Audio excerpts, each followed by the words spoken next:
The revised image was described as a move towards a more sophisticated depiction. With Quaker marketing, the change is giving her a more contemporary look, and which remains on the products as of 2020. And you know, if you go to these truly southern places like Arkansas and down on the Mississippi, Tunica, which has always been predominantly black, that's a fun place to go if you're a nice, open person. The black people there are precious. And they still dress like that. Trust me, you ought to see the poor shacks they're living in. It's so sad.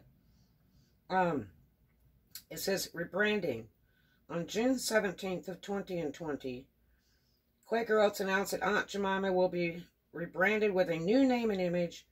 The news came only days after the parody newspaper The Onion had published a satirical article about a similar but fictional announcement. The image will be removed from packaging later in 2020, while the name change will happen at a later date. Ugh. I bet you people lose some sales. Descendants of Aunt Jemima models Lily and Richard and Anna Short Harrington objected to the change. Bella Harris, and a family historian for Richard's family, stated, "I wish we could take a breath and not just get rid of everything, because good or bad, it is our history." I 100% agree. Harrington's great-grandson, Larnell Evans, stated, "This is an injustice for me and my family. This is part of my history." Evans got a lawsuit against Quaker Oats for billions of dollars in 2015.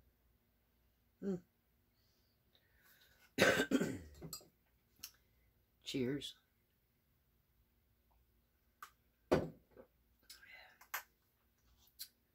Performers. The African American Registry of the United States suggests Nancy Green and the other individuals who played the caricature of Aunt Jemima should be celebrated in lieu of what has been widely condemned as a stereotypical and racist brand image.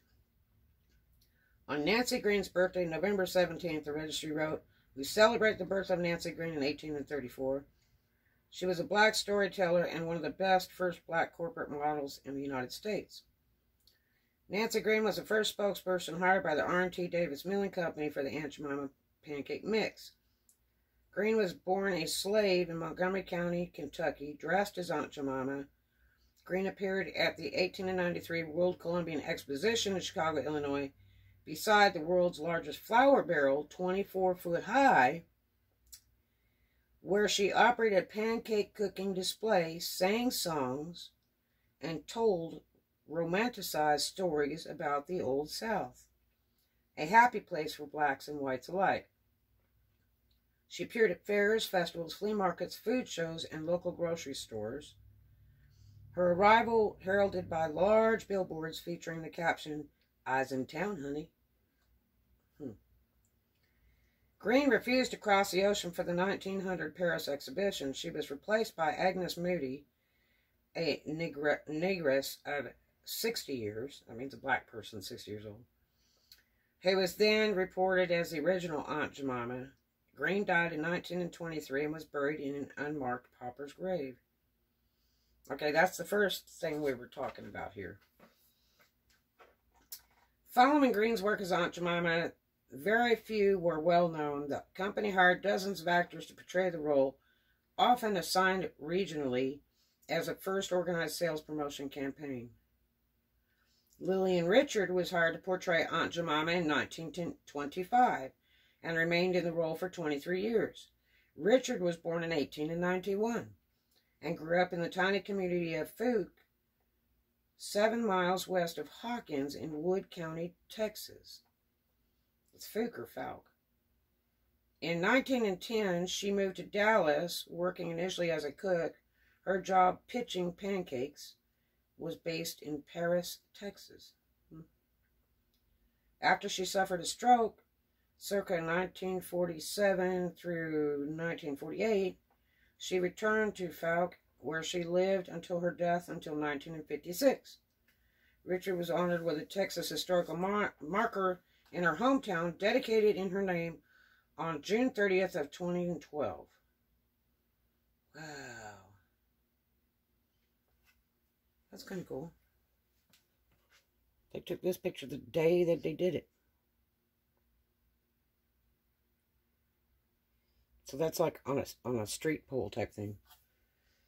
Okay, so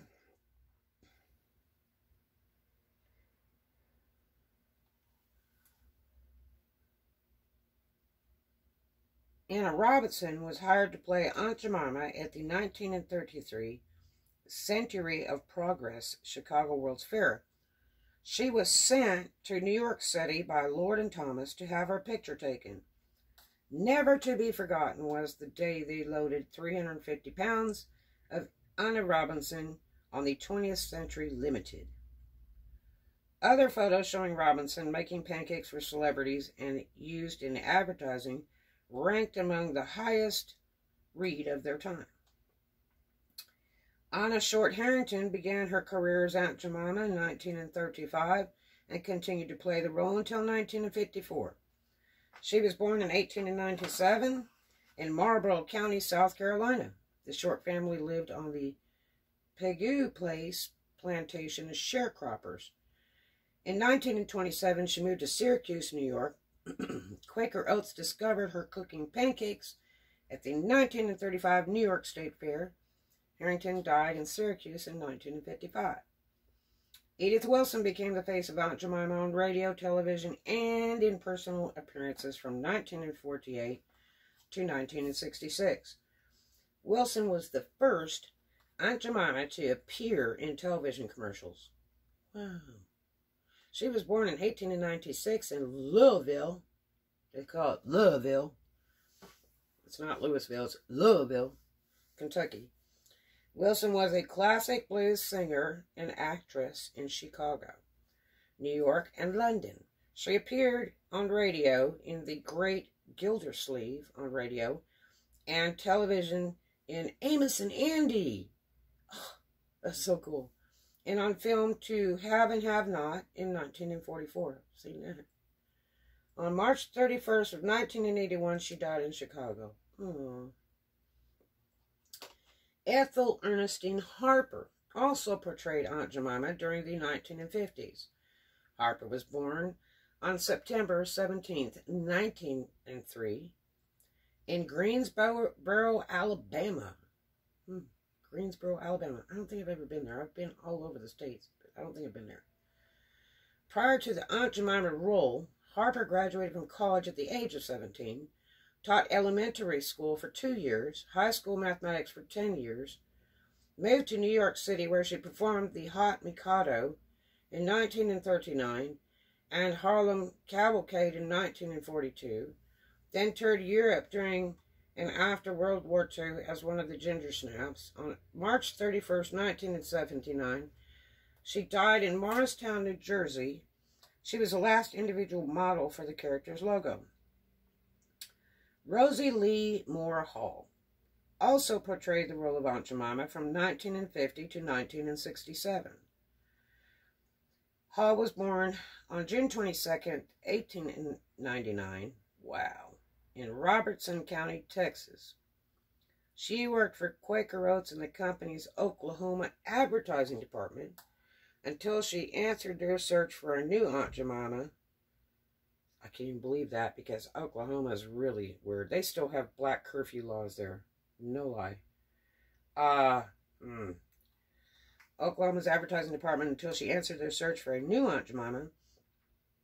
She suffered a heart attack on her way to church and died on February 12th, 1967. She was buried in the family plot in the Colony Cemetery near Wheelock, Texas. Hall was the last living Aunt Jemima. On May 7th, 1988, her grave was declared a historical landmark. Oh my gosh. Eileen Lewis portrayed Aunt Jemima also at the Disneyland Aunt Jemima's Pancake House, a popular eating place at the park on the New Orleans Street in Frontierland from 1957 until her death in 1964. Well, no wonder I didn't see it. Lewis became well-known posing for pictures with visitors and serving pancakes to dignitaries such as the Indian Prime Minister Nehru. She also developed a close relationship with Walt Disney. The Aunt Jemima character, portrayed at the time by Edith Wilson, received the key to the city of Albion, Michigan, on January 25th, 1964. Actresses portraying Aunt Jemima visited Albion, Battle Creek, Cereal City, and other Michigan cities many times over in 3 decades. Quaker Oats ended local appearances for Aunt Jemima in 1965. Grand Rapids had an Aunt Jemima's Kitchen, one of only 21 locations until it was changed to Colonial Kitchen in 1968. Pancake capital of Texas, Hawkins, Texas, east of Minola, is known as the pancake capital of Texas because longtime resident Lillian Richard portrayed Aunt Jemima for 23 years. The local Chamber of Commerce decided to use Hawkins' connection to Aunt Jemima to boost tourism. In 1995, State Senator David Kane introduced the Senate Resolution number 73, designating Hawkins as the pancake capital of Texas, which was passed into law. The measure was spearheaded by Lillian's niece, Jewel Richard McCullough. Slang. The term Aunt Jemima is sometimes used colloquially as a female version of the derogatory label Uncle Tom in this context. The slang term Aunt Jemima falls within the mammy archetype and refers to a friendly black woman who is perceived as obsequiously servile or acting in or protective of the interest of whites. The 1950s television show Beulah came under fire for depicting a mammy-like black maid and cook who was somewhat reminiscent of Aunt Jemima. Really? Oh my, oh my, oh my. In popular culture, this section needs additional citations for verification. As unsourced material, they removed. 1933, the novel Imitation of Life by Fannie Hurst features an Aunt Jemima-type character, Delilah, a maid struggling in life with her widowed employer, B. Their fortunes change dramatically when B capitalizes on Delilah's family pancake recipe to open a pancake restaurant that attracts tourists to the Jersey Shore. It becomes a great success and is eventually packaged and sold as Aunt Delilah's Pancake Mix. The Academy Award-nominated 1934 film version of Imitation of Life, starring Claudette Colbert and Louise Beavers, retains this part of the plot, which was excised from the 1959 remake of Imitation of Life, starring Lana Turner and directed by Douglas Sirk. They achieved success due to selling flour with a smiling Delilah on the box dressed in Aunt Jemima fashion. So they got all kinds of stuff. We got Frank Zappa did Electric Aunt Jemima on his 1969 album Uncle Meat. Faith Ringgold's first quilt story, Who's Afraid of Aunt Jemima, in 1983, which depicts the story of Aunt Jemima as a matriarch restaurateur.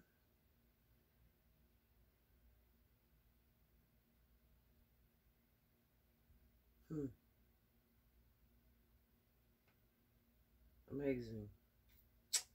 Just amazing. And now that is on Wikipedia. And you know, everybody gets to go in there and modify. There's Aunt Jemima. So, quite interesting. So, if you guys are going to take Aunt Jemima off the label, we might as well just buy that.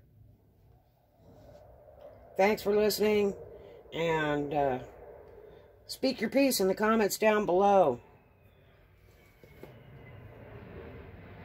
Alright, we love you. You have a really great day. Hope you enjoyed that true story. Talk to you later. Love everybody. Make a new friend every day and do something kind for a stranger. And as always, too much of a good thing is wonderful, and we'll take a lot of that. Have a really great and blessed day. Love you.